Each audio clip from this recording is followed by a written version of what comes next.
Good afternoon. We're live at the LSU Center for River Studies here on the water campus in beautiful downtown Baton Rouge. This is day 3 of 5 Coast Week presentations that we've got scheduled. These presentations are all leading to Coastal Day, which will be Monday, March the 30th here in Baton Rouge, a celebration of all the coastal activities going on. We've got a fantastic list of events that'll be going on that day. The first event will be starting here Monday, March the 30th, 8 to 11 a.m. We've got a business-to-business event called Coastal Connect. So it's an opportunity for coastal contractors and consultants and vendors to meet here, to engage at the Center for River Studies. There'll be speed dating will be a part of that, for primes to meet with subs and subs to meet with primes. Our partners at Louisiana CTAC, the Coastal Technical Assistance Center, are partnering with us on that, along with Apex Accelerator. And the event is sponsored that morning by the Coalition to Restore Coastal Louisiana. That event goes from 8 to 11. If you'd like to register, you can go to louisianactac.org. At 1 o'clock, we move downtown to the state capitol. There'll be a briefing in the governor's press room there on the 4th floor in the state capitol, where we'll have some CPR leaders from CPRA and the GOCA, the Governor's Office of Coastal Affairs, and some other state leaders that'll provide folks who are there in attendance with information on where the coastal program is heading. At 2 o'clock, when that event ends, the folks will move down to the first floor Memorial Hall. There'll be an opportunity for outreach and advocacy with our elected leaders, our legislators there at the state capitol. At 2:30, from 2:30 to 4, there'll be an open house. So this is an open house for the Deepwater Horizon oil spill programs. That open house will be at the Galvez building again in downtown Baton Rouge at the Oliver Pollock Room. From 3 to 5, CPRA will provide a forecast of construction projects that we anticipate going to bid in the next 18 months or so. That forecast will be at the LaSalle building in the LaBelle room, and it'll both be in person, but we'll also have a virtual component to that meeting as well. And then at 5 o'clock, everything will end up down at the Pentagon Barracks with a crawfish boil and reception. Our partners with Coast Builders and the Coalition to Restore Louisiana are sponsoring that. Everything doesn't end on Monday the 31st, though. On Monday the 30th, Tuesday the 31st, we do have a virtual partner-led coastal project forecast. So these are organizations like levee districts or parishes or NGOs. They'll be providing updates on projects they have going to bid in the next 18 months that they're bidding out. So that's separate from CPRA. Next slide. Just kind of want to reiterate that from 2:30 to 4, that'll be the annual meeting of the Louisiana Trustee Implementation Group. Some people that use the acronym, the TIG, will be having their annual meeting. The last few years, that meeting's happened virtually. This meeting will happen in person, and again, that'll happen at the Galvez building in the Oliver Pollock room. And so the TIG administrates funds that were part of the Deepwater Horizon oil spill. But in addition to the TIG, there are a couple of other groups, the National Fish and Wildlife Foundation, sometimes people use the acronym NIFWIF for them, and then the Restore Council will also be there. So there'll be an opportunity to meet in person with all 3 of the groups that are managing the funds and administrating the funds from the Deepwater Horizon oil spill. Next slide. But today and this week has been about webinars. So these webinars are all designed and have been put together around one of the objectives in our coastal master plan, and that's the objectives of harnessing natural processes to restore coastal wetlands. Next slide. So we had a fantastic kickoff presentation by Dr. Mike Miner, who talked about natural processes. If you weren't able to see this Monday, you can watch this recording of this on Vimeo, on the CPRA Vimeo page, or the CPRA YouTube page as well. Next slide. Yesterday, Daniel Ricciardi gave us a marvelous presentation on Davis Pond freshwater diversion. Again, that recording's at Vimeo or the CPRA YouTube page. Next slide. Today, we're just blessed to have Brian Gossman is going to give us a presentation on crevasses and land building diversions in the Mississippi River Delta. Next slide. Tomorrow, it'll be Bern Wood and Natalie Mathern. Bern is in our Lafayette field office. Natalie's in our New Orleans field office. They'll give us a presentation on wetland terraces. So definitely tune in tomorrow. That's going to be a great presentation. Next slide. And then batting cleanup for us will be Elizabeth Gerald from our New Orleans field office and Darren Lee from our Lafayette field office. Elizabeth's going to talk about hydrologic restoration, so some gapping projects that we've constructed over the last few years. Darren Lee will talk a little bit about vegetative planting and capturing sand, that those aeolian processes that happen, that wind-driven sand on barrier islands. And he'll give us a good presentation of that on Friday. Next slide.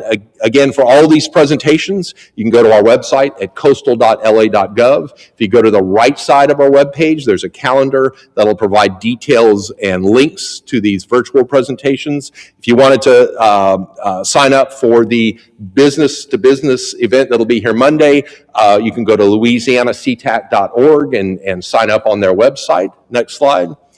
And then I just wanted to note during the presentation today, if you have questions or comments or thoughts on the presentation, feel free to email us at coastal@la.gov. We'll try to get to your questions live and on air by 1 o'clock. If we get too many questions, we'll try to email responses back to you for those questions. So now we've put together just a dream team of presenters this week, folks from our field offices who have been monitoring projects that have been harnessing natural processes. So Brian Gossman will give us a presentation today, again, on crevasses and river diversions on the Mississippi River Delta. So Brian, take it away. All right, my name is Brian Gossman. I'm a coastal scientist in New Orleans Regional Office for CPRA.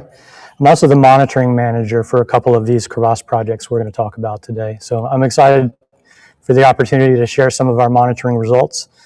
We're going to focus on 4 projects. That includes 3 smaller sediment crevasse projects and then 1 larger sediment diversion project. So let's start things off. We're going to be spending a lot of time here talking about crevasses, so I want to give a definition of a crevasse, and it's actually pretty straightforward. A crevasse is a break in the natural or artificial levee, and a crevasse splay is a sediment deposit that forms as a result of that break in the natural or artificial levee. So a crevasse is the opening in the bank. Crevasse splay is formed by the sediment deposition that comes through the crevasse.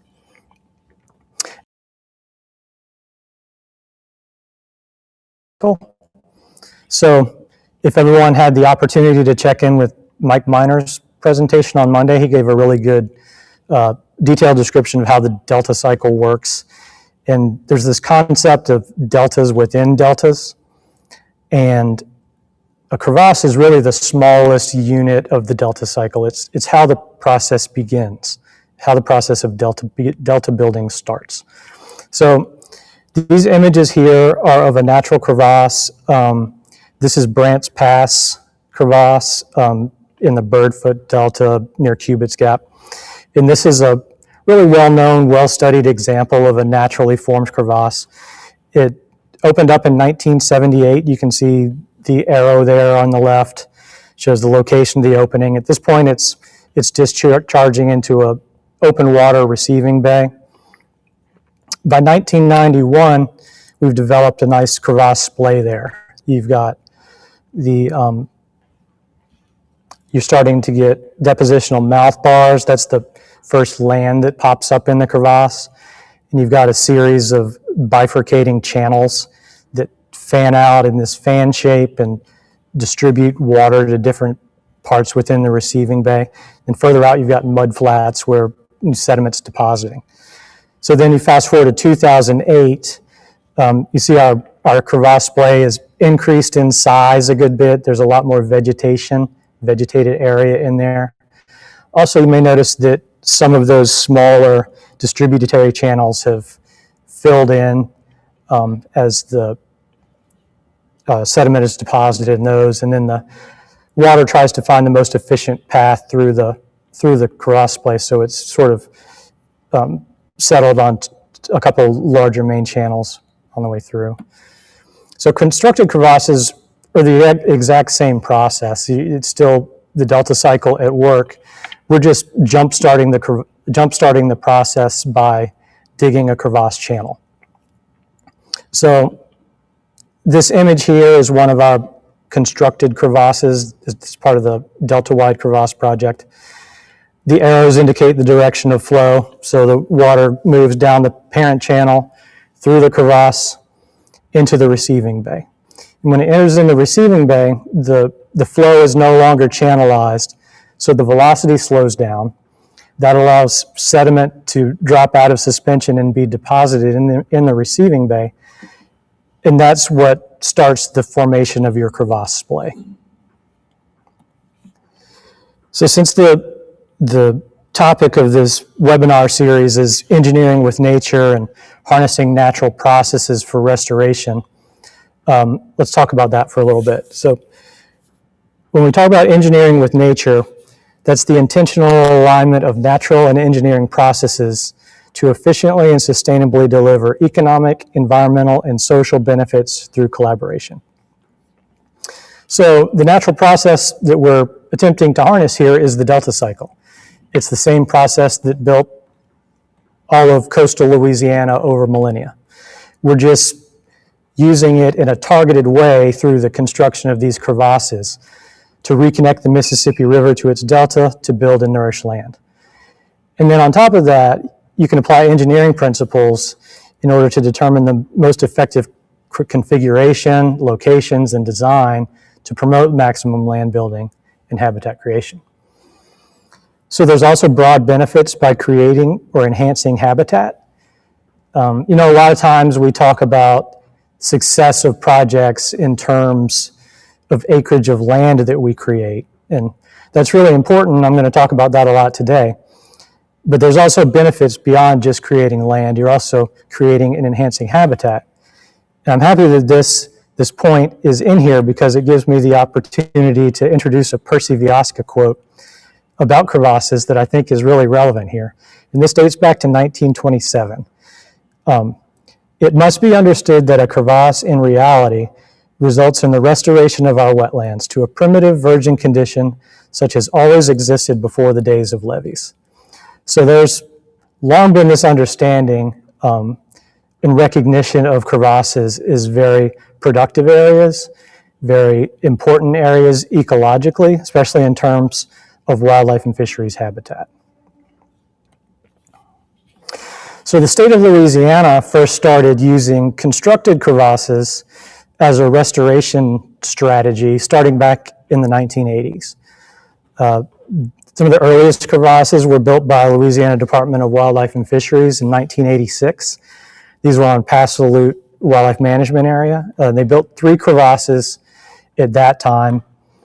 It was quite successful, and so additional crevasse building followed. That would include the Near Coastal Waters pilot project in 1990, and then Delta Crevasses 1 and 2 in 1992 and 1993. That's about all I'm going to say about these. I just bring them up to mention that crevassing, constructed crevasses as a restoration technique has been around in Louisiana for a little while, and it predates the projects that we're going to move to next. So first I want to focus on 3 smaller crevasse projects. That would be MRO1, MRO6, and MRO9.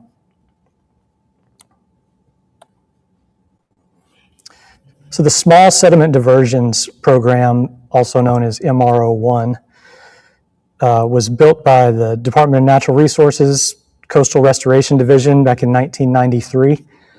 The figure on the right shows the project area. So the project area is essentially most of the Birdfoot Delta. You've got crevasses spread out all throughout that area. The project included 13 crevasses. 8 of those were new construction, and 5 of those were existing crevasses that were redredged. And so that's kind of a theme we're going to talk about throughout this. With these smaller crevasse projects, they have a lifespan to them of about 15 years or so, and after that, the channel fills in, and if you want to continue building land with this crevasse, you have to do some maintenance dredging to keep flow moving through the channel. So monitoring for MR01 was a short monitoring period, just 3 years, and it consisted of land water analysis of aerial photography to quantify amount of land being built by the crevasse. So for that period of 1993 to 1996, for all 13 of those crevasses, there was a gain of 237 acres. That comes out to a change rate of 8.5 acres per year. When you break that down by newly constructed crevasses versus maintenance dredged, redredged crevasses, you start to see a little bit of a difference. For the newly constructed crevasses, there was a gain of 42 acres or 2.5 acres per year. But for those redredged crevasses, there's a gain of 195 acres or 18 acres per year. And the reason for that is for a newly constructed crevasse, like that picture in the top there, you're cutting through the bank and discharging water into an area that's probably open water. It might be pretty deep. So for those first couple of years, you're depositing sediment in the receiving bay, but it takes a little while to build up enough elevation for that sediment to pop up above the surface and form subaerial land. So there's sediment deposition, but not necessarily land building in those early years. And then with the redredged crevasses, that early deposition has already taken place. So at that point, you're doing a lot more land building. So this is all I've got for MR01, but I think the takeaway here is that there is value in maintenance dredging of existing crevasses, so you can prolong the land building portion of the crevasse's life cycle. Moving on to the next project, this is Channel Armor Gap Crevasse, or MR06. This was a QIPR project. All of our QIPR projects are partnerships between the state and federal government. In this case, our federal partner is the U.S. Army Corps of Engineers. Construction took place in 1997 at a total cost of only $880,000. Of that, $495,000 was for design and construction. The remainder would have gone to operations and maintenance and long-term monitoring of the project. So to orient us with our project area map there on the right, you can see we've got the Mississippi River on the west side of our project area, Main Pass on the east side. The dashed line is the location of our crevasse channel. It's connecting the Mississippi River to our receiving basin, also known as Mary Bowers Pond. You also may notice on the east side off of Main Pass, there is another opening there. That's an old oil field canal that was dredged in the 80s.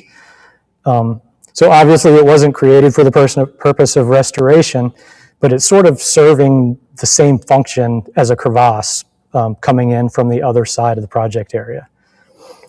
It's still delivering fresh water and sediment through there. So we're sort of getting a 2-for-1 in this project area. So this is the channel before the project. You can see there was already an opening in the channel armoring along the Mississippi River that connected to a small bayou. Well, in order to increase the flow into the receiving basin, our project came along, it deepened that crevasse channel, and it extended it further into the receiving bay. So now you're bypassing that curvy little bayou and more efficiently delivering water into the receiving basin. So all of our QIPR projects are monitored for a period of 20 years after construction. These are the monitoring elements that we use to judge success of the project. So in this case, we looked at flow and suspended sediment for the first year after construction. We have vegetation plots that were set up in the developing crevasse splay. So as as new land was formed in the receiving basin, new vegetation plots were set out, and then we monitor those plots year after year. We also do elevation surveys immediately after construction and then at 3 other periods throughout the next 20 years. Same with land water analysis using aerial photography. So the first bit of data we're going to look at here is discharge and sediment load. So this was monitored for just a year after construction. And you can see that for discharge, that's the maroon bars there. We top out at about 2,500 cubic feet per second. For a little perspective, the Davis Pond freshwater diversion we heard about yesterday, that has a maximum discharge of 10,000 cubic feet per second. So we're about a quarter of the max discharge of Davis Pond here.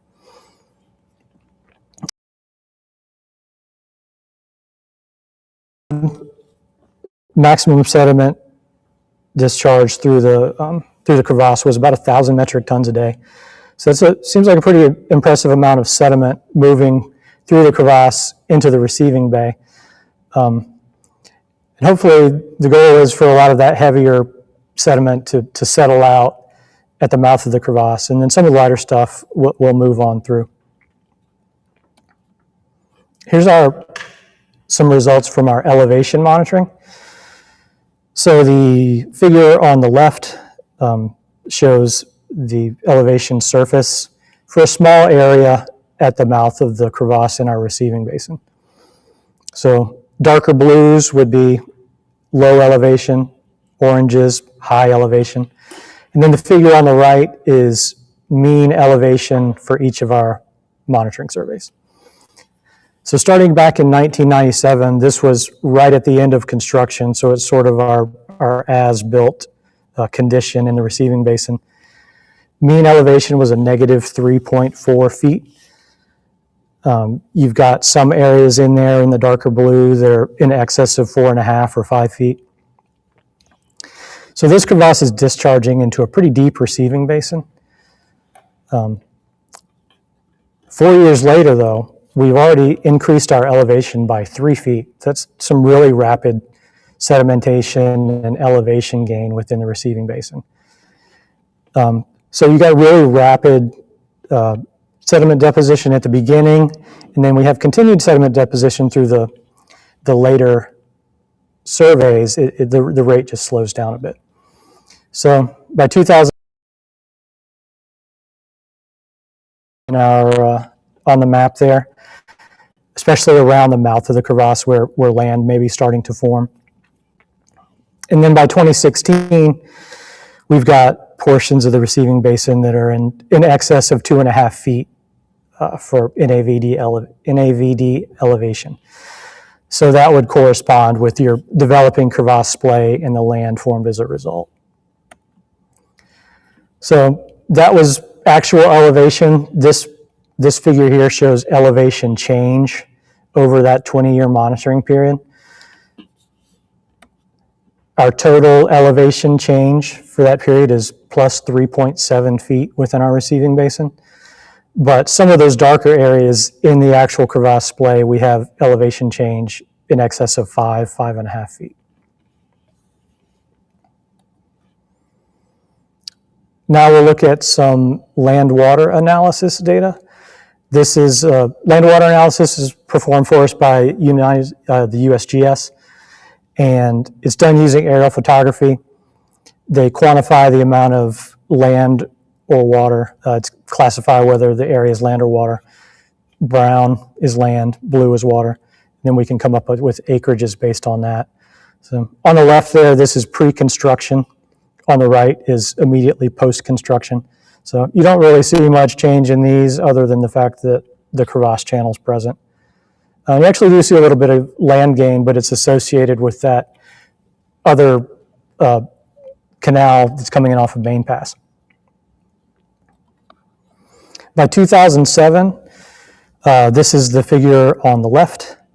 At this point, we're about 10 years post-construction, and we're still not really seeing much in the way of land gain yet. You see a couple little blips out there at the end of the crevasse channel, but by and large, there hasn't really been any appreciable land gain. So this might be where you start to panic a little bit and say, what's going on?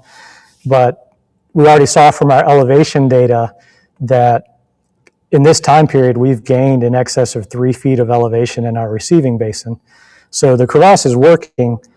It's just working under the water surface at this point. So then by the time we get to our final land water analysis there on the right, that's when we really start to see a lot of action at the mouth of the crevasse channel. Now we've got a well-developed crevasse splay. We've gained a lot of land in that area. You can see the channels moving through it. For the 20 years from construction to the end of monitoring, we've increased the land acreage in our receiving basin by 360 acres. All right, rather than show you graphs and charts of our vegetation data, we're instead going to go through a little tour of our crevasse splay and look at the different habitat types that are there. This would be one of those distributary mouthbar islands right at the mouth of the crevasse. It's the first land that formed, and it's the highest elevation land that we've got. It's dominated by roseau cane. Further out into the crevasse splay, at slightly lower elevation, we've got these really vast expanses of these emergent marsh vegetation species. This is Delta duck potato. It's a really common plant down in the Mississippi River Delta. It's also a really important plant for wildlife. It's as the name would imply, the ducks. It's important food for waterfowl in the wintertime. Further out into our crevasse splay, where the elevation's a little lower still, at this point we've probably just gained enough elevation to support emergent vegetation. So we've still got our Delta duck potato. You got some additional species like giant cutgrass and wild rice. They're just starting to pop up, so you've got more dispersed clumps of emergent vegetation. And then further away still, maybe you haven't gained enough elevation to support marsh vegetation, but you're also seeing benefits from the crevasse. So you're getting some sediment, you're getting nutrients move in, and all of this can create good conditions for submerged aquatic vegetation growth. You can see the little map figure on the right. All of those dark areas are beds of submerged aquatic vegetation. And this kind of hits on that enhancing habitats goal. You know, it's not necessarily building land, but you're enhancing habitat for fish and wildlife. This SAV is really important nursery ground for young fish. It's important food for waterfowl. That's really important because we're on Delta National Wildlife Refuge, and it's an important stopover for wintering waterfowl. So here's where we started on the left and where we finished on the right. It's a pretty dramatic difference. We started off with a receiving basin that's mostly open water, and by the end we've created 360 acres of land. We've got a well-developed crevasse splay, lush vegetation growth. You can see the well-developed channels that have formed, still moving sediment into the area and even outside of the project area. So to sum up our findings from MR06, 3.7 foot elevation gain in the receiving bay. We created 360 acres of marsh. Based on our project cost and the amount of acreage that we created, that comes out to about $5,000 an acre, adjusted for 2026 dollars. If you want to contrast that with a marsh creation project using dredge material, costs can vary a lot depending on the specifics of the project, you know, where your borrow source is, the design specifications of the project, but it's not unreasonable to assume you're going to spend $50,000 to $75,000 per acre with a marsh creation project with dredge material. Moving mud with a dredge is expensive. There's a lot of design costs. You're spending a lot of time building and creating containment so that when you place that dredge material, it stays where you want it and you can pump it as high as you need to do to build land. And with these kind of projects, you just don't have all of that. If you're in a position where you can have the river move the sediment for you rather than move it mechanically, you can see a significant cost savings by doing it that way.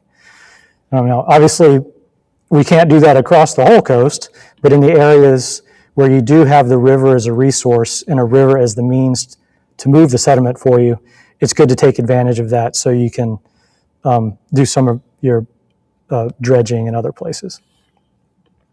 So the channel has maintained or increased its depth throughout the project period, and even today, 29 years post-construction. So no maintenance dredging was necessary on this one. There's just enough flow going through the crevasse to keep it flushed out. So because of that, we're expecting continued land building into the future. As long as that channel stays open and we're moving sediment into the receiving bay, we should see continued growth. Okay, so the next project we're going to talk about is Delta-wide Crevasses, or MR09. This is another QIPRA project. In this case, our federal partner is the National Marine Fisheries Service. You can see on the right in the figure, we've got a really big project area for this one. Again, it basically encompasses the entire Birdfoot Delta. We've got one crevasse up in Baptiste Colette, and then most of our crevasses are either on Delta National Wildlife Refuge or Passalute WMA. This project is unique in that it's built in phases. So the initial phase of construction happened in 1999, and that was largely a crevasse maintenance event. We took a lot of crevasses that were built in those earlier projects we talked about already, like MR01 and then those early crevasse projects, did maintenance dredging on those, plus the construction of a few additional new crevasses. Then a new phase of constructions happens about every 5 to 7 years after that. And with each phase of construction, we're creating new crevasses and we're maintenance dredging existing crevasses. So all in all, from phases 1 through 4, there's been 14 new existing crevasses that were maintained. This was at a cost of $4.7 million. So as we know, QIPRA projects have a 20-year lifespan.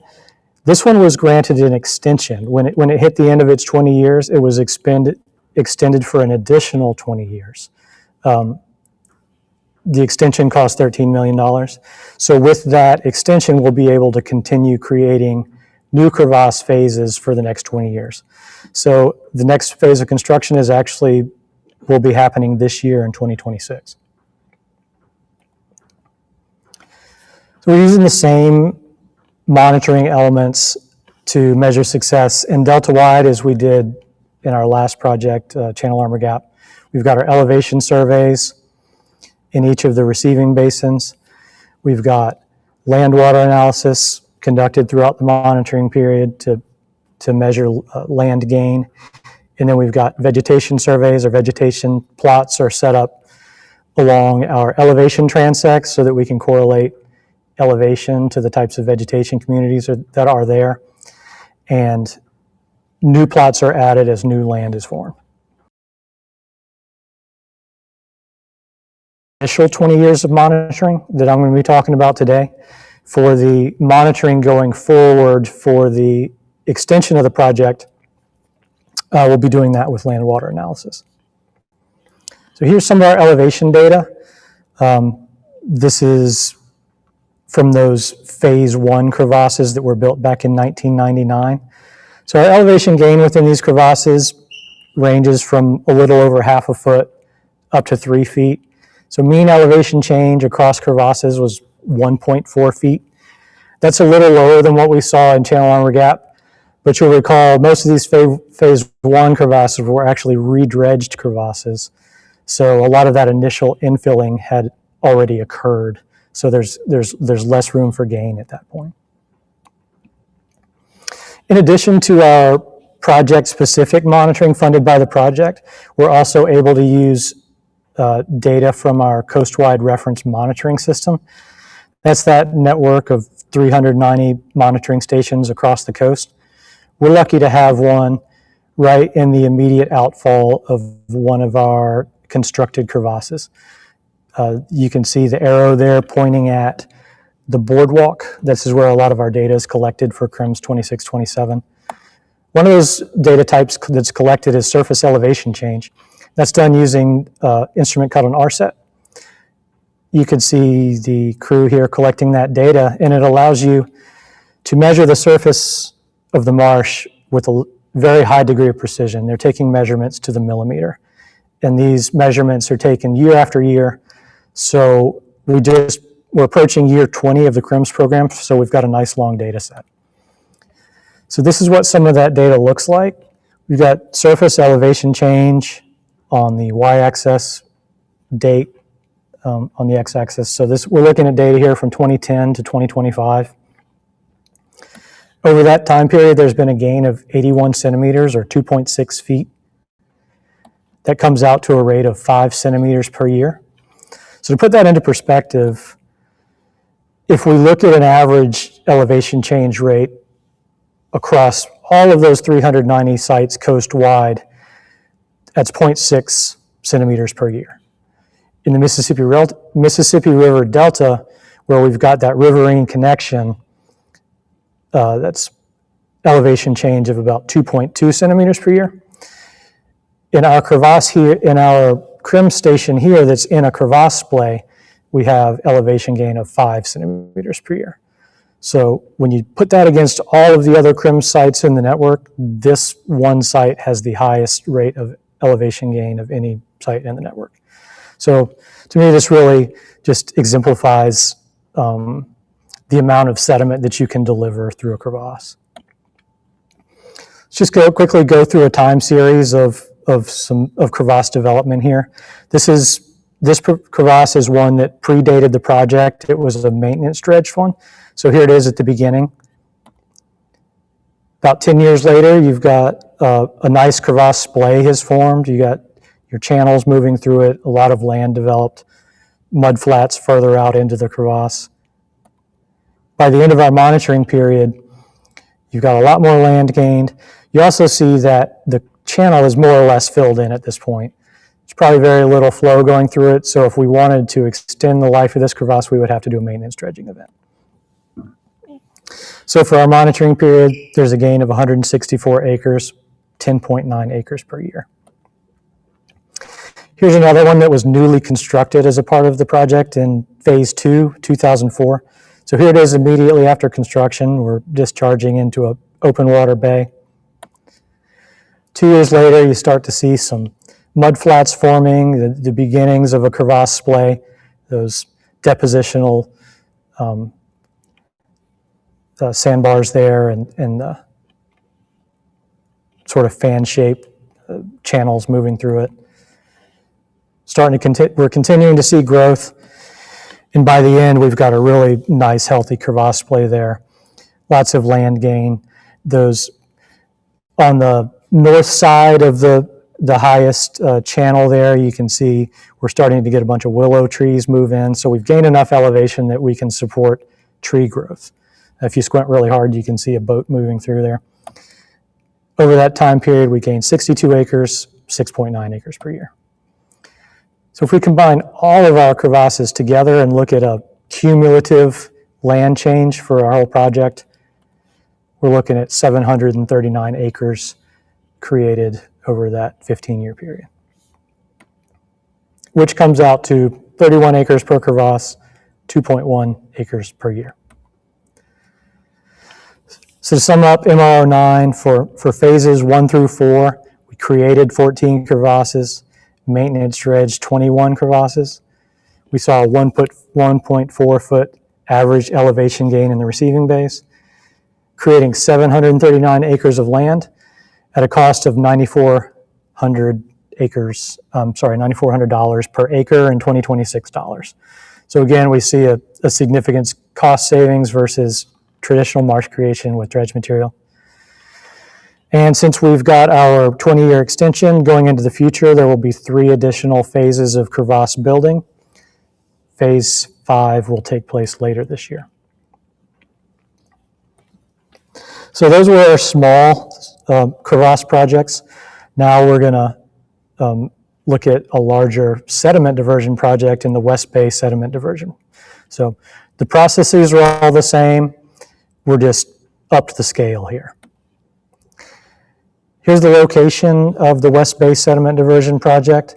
It's located on the west bank of the Mississippi River at the Birdfoot Delta.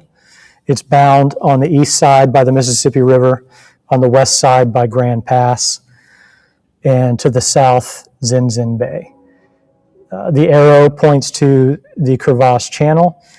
It's directly across the river from the Channel Armor Gap crevasse we already talked about. Let's see, the project boundary is bound by that yellow polygon there. And you can kind of see, this is a good picture because you can see the flow moving through the crevasse. You can also see flow exiting the receiving basin. So there's a good bit of benefits that are probably happening outside of our monitoring area. We're just not going to capture all of that with our monitoring.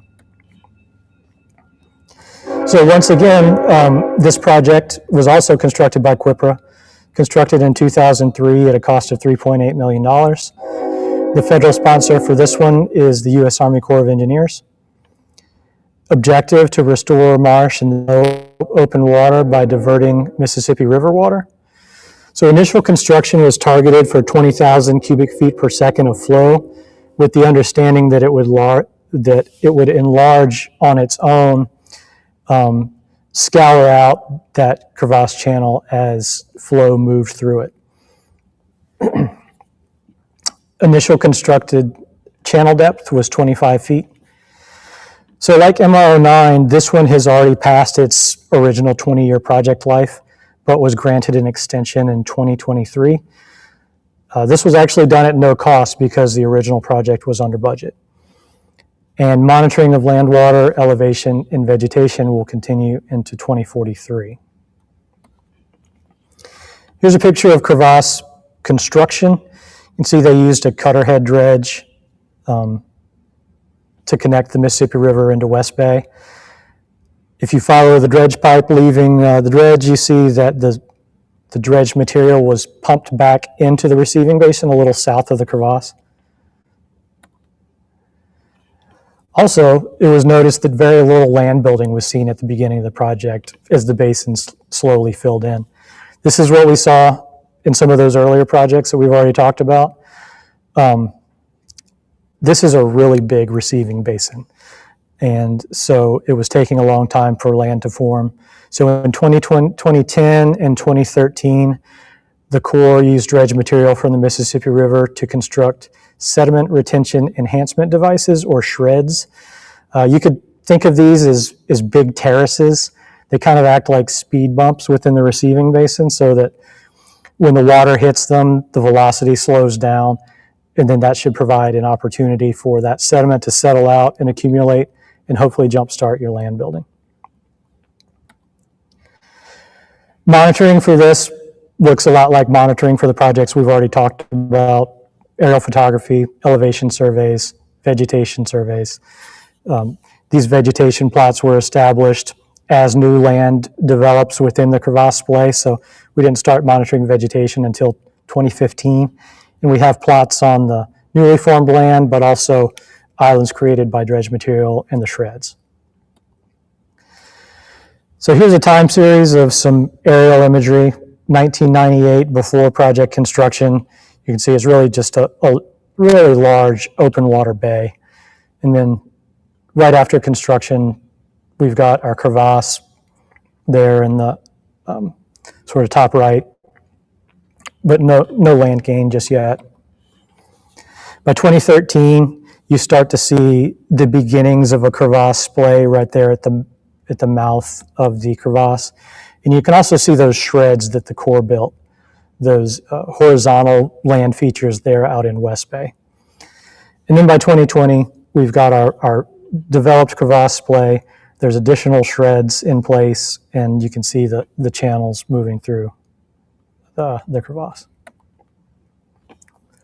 Looking at some land water data, we've got pre-construction on the left, end of our monitoring period on the right. I want to point out that this project has a couple of reference areas associated with it.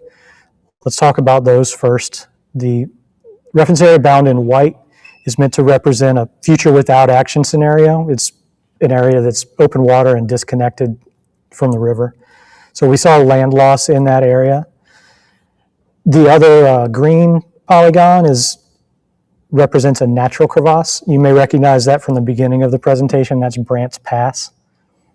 That area experienced almost a doubling of land over the monitoring period. So a crevasse that was formed in 1978 is still building land today. Within our project area itself, on the left, pre-construction, we've already talked about, there really wasn't any land to speak of in the receiving basin. And then by the end, there's our crevasse splay that's formed. We've got our shreds. And in that period, there was a 2,620 acre positive change of land created within our receiving basin. We can't take credit for all of that, though, because this area circled in red was created by beneficial use placement of dredge material. The Corps does a lot of dredging in the lower part of the river for navigation. So in addition to creating the shreds, they also placed a lot of that material in West Bay. So we've got multiple restoration strategies going on here. We've got our crevasse, and then we've also got direct beneficial use placement. And those two sort of processes interact with one another. You've got land that's created immediately through dredge placement, but that land is nourished by the crevasse. So 74 million cubic yards of material have been placed between 2003 and 2025. That resulted in 2,700 acres of land nourished or created. Not all of that land is in the project area. Some of it is immediately outside. And even more material has been placed since these figures were created. Elevation within the receiving bay. This is starting in 2011, so a good 8 years or so after construction. It's still pretty deep out there. There's areas in the lower basin that are 6 to 8 feet deep. By 2015, elevations, continues to increase, and you can also see the shreds. That's those dark brown horizontal features there. You can also see the beginnings of the crevasse splay a little farther up by the mouth of the channel. Then by 2020, we've continued to gain elevation, and you start to see the channel extend further down through the West Bay. You can see that sort of green-blue line is the main path of flow. The crevasse cut itself, here's the development of that. In 2011, it was constructed only 25 feet deep. A lot of scour has happened since then, and that was expected. So in 2011, it's increased in depth to 95 feet. By 2015, it's still at 90 feet, and since then, it's actually filled in a little bit. Its deepest point is now 79 feet. So we've gone from looking at elevation to looking at depth change over that period. So the yellow areas are areas that got shallower. The blue areas are areas that got deeper. So you can see our crevasse basically narrowed and it shifted to the south. That red line is where these cross sections were taken. So these are results of our various monitoring surveys. 2009, we built it to 25 feet. So by 2009, it almost doubled in depth. You're still continuing to get deeper by 2011, stabilizes around 2015. And then by 2020, it came back up to around 70 feet or so, maximum depth. And you notice it's moving to the right. That's that migration towards the south that we saw in the last figure. So looking at flow through West Bay over time, you'll recall that from the beginning, it was anticipated you would have a flow of around 20,000 cubic feet per second at the time of construction. As the channel enlarges naturally, we're expecting flow to come up. So if you can ignore the oscillations of the data and kind of look at the trend, you see increasing flow through the crevasse for about the first 6 years and then stabilization after that. And since there's no structure here, discharge through West Bay is entirely dependent on stage of the river. So that's why you get those really high swings and peaks and valleys in flow. But median flow over this period comes out to 29,000 cubic feet per second. The highest flow we ever saw was 68,000 back in 2011. This was a period of really high river. The Bonnie Carey spillway was open at that time, so really high river and lots of flow. On the opposite end, in 2013, during a period of low river, we had a negative 20,000 CFS flow. And so whenever you see a negative number, that means water is flowing backwards through West Bay and into the river. Here's some of our vegetation monitoring data. So we didn't start monitoring vegetation until land formed in the crevasse splay. And that first happened to any appreciable amount in 2015. So that's when these monitoring plots were set up. We have 19 plots that we measure every time. So here we've got observed change in vegetation. This is the results of our vegetation monitoring. There's a lot going on in this figure, but so each of the bars represent one of our vegetation surveys. On the left, we've got percent cover. So the height of the bar is the total cumulative percent cover for all of the stations in that monitoring event. Each of the colors represents a different species that was found in the vegetation survey. So I don't want to really get too deep into the specifics about what species are present. I really just want to kind of point out the sheer number of colors we see on this figure. Each color is a different species. In addition to that, we've got that gray other category, which is kind of a catch-all for other species that are present, but in lower numbers. So I think the real takeaway from this is we've got really high species diversity as this new land is formed, and the vegetation community is progressing over time. And so you've got a plot like the one there on the right in 2015 that was mostly bare sand. By 3 years later, you've got almost complete coverage in marsh vegetation and even some shrubs. So how are we doing with our project goals? West Bay is currently reaching its project goals of building land and providing habitat for fish and wildlife. As we mentioned, not as much land was built as originally predicted. That has a lot to do with just the sheer size and depth of the receiving bay and its exposure to open water.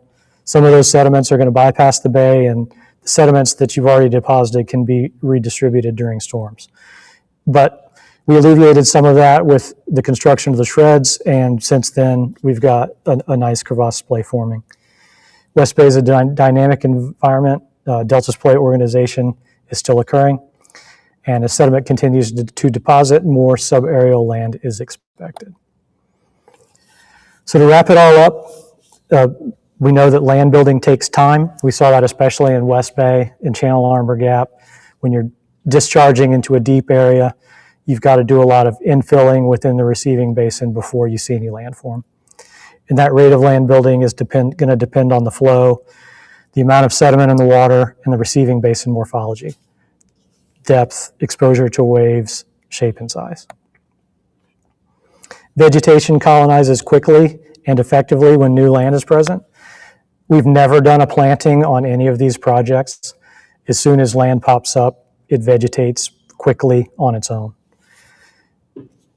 We know our construction costs are relative to marsh creation, so if you're in a position to use the river to move the sediment, you can see a significant savings that way. And there's minimal maintenance involved in these. The larger crevasses like West Bay, Channel Armor Gap, we've never done a maintenance event on those. Those are mostly self-sustaining. The flow through the crevasse keeps it open.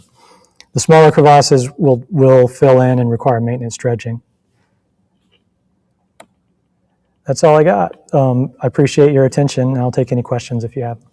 Fantastic. Thank you, Brian. That was an outstanding presentation on these projects. We do have some questions for you. So the first one, you talked a little bit about the Delta-wide crevasse project, the Quickbra MR09. It's gone through 4 phases, getting ready to go out to bid on a 5th phase of construction. We've monitored those for going on 20 years now. So for the smaller crevasse projects, how is the decision made to do maintenance or not to do maintenance on those projects? Okay. We're going to look at a variety of factors to determine whether we want to do maintenance. You want to look at how successful the crevasse has been to date in creating new land. Also, how long the channel stayed open the first time around. You know, if you're in an area that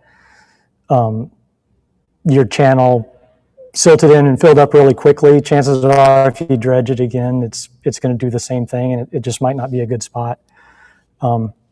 You want to look at how much room is left in your receiving basin for additional land building. And of course, you also want to consider costs. So with maintenance dredging, when you initially dredge a crevasse, you're just cutting through the bank into a probably open water receiving basin. So you're just dredging a short distance. So when you go to do further maintenance cycles, at that point you've already done a lot of infilling in the receiving basin. So in order for the crevasse to efficiently move water, you have to dredge further into the receiving basin through some of that land that you've already created. And so if you're paying for dredging by the cubic yard, you know, that's the more you dredge, the more it costs. So at that point, you might want to say, okay, has the crevasse done its job here? Is it time to move on to another area? And we work really closely with the staff at Delta National Wildlife Refuge, Passalute WMA, because they really know the area so well that they have good suggestions for areas where we might want to target new crevasses. Excellent. Yeah. I've got one other question, and it's got a couple parts to it. So okay. you mentioned, this is an easy one, though. So you mentioned the acronym Quickbra a couple of times. Okay. So what is Quickbra, and what are the agencies? You talked about some of the folks we partner with that are part of the Quickbra group. Okay, yeah. Quickbra is the Coastal Wetlands Planning, Protection, and Restoration Act. It's a funding source that's sort of been kind of the bedrock of our coastal restoration program for a long time, going back to the 90s. So it's been responsible for funding a lot of the projects across the coast. Each project is a partnership between the state and federal government agencies. You might have to help me name all of those. I know the Corps of Engineers, we've got U.S. Fish and Wildlife, National Marine Fisheries Service, NRCS, and EPA. EPA, yeah, there's the other one. So, and I'll note, Fish and Wildlife Services, they're part of DOI, but our USGS, U.S. Geologic Survey brothers and sisters are part of that. Right, they're heavily involved in the CRIMS program. Well, in CRIMS and in our land water analysis and helping with the science that delivers these projects. So for the Quickbra projects that we work on, if folks want to review the 20-year monitoring program, I believe those are on the Quickbra website at lacoast.gov. So not only the monitoring, but there's other information there that are for projects. So all of the projects we looked at today are in the MR Basin, which is the Mississippi River Basin. So if you go to the website and ask which projects and you want to look at these, it'll ask you what basin, and you can go to the MR Basin. So thank you for your presentation today. It was outstanding. I appreciate you teeing up tomorrow's presentation on terraces by looking at some of the shreds down at West Bay and some of the other areas. So tune in tomorrow. We'll have Bern Wood and Natalie Mathern will give us the 4th day of presentations as part of Coast Week. And thank you very much for spending your time with us. And we look forward to seeing you tomorrow.